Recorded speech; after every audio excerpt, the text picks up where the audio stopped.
الحمد لله رب العالمين الرحمن الرحيم مالك يوم الدين إياك نعبد وإياك نستعين اهدنا الصراط المستقيم صراط الذين أنعمت عليهم غير المغضوب عليهم ولا الضالين.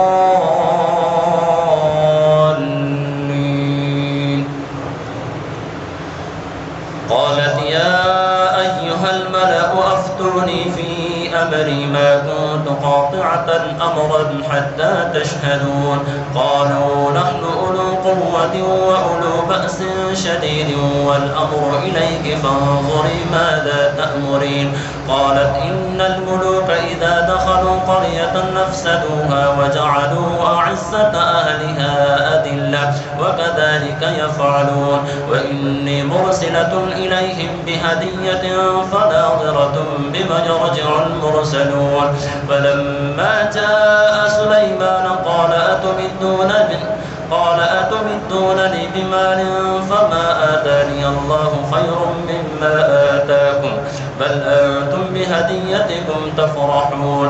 يرجع إليهم فلنأتينهم بجنود لا قبل لهم بها ولنخرجنهم منها أذلة وهم صاغرون.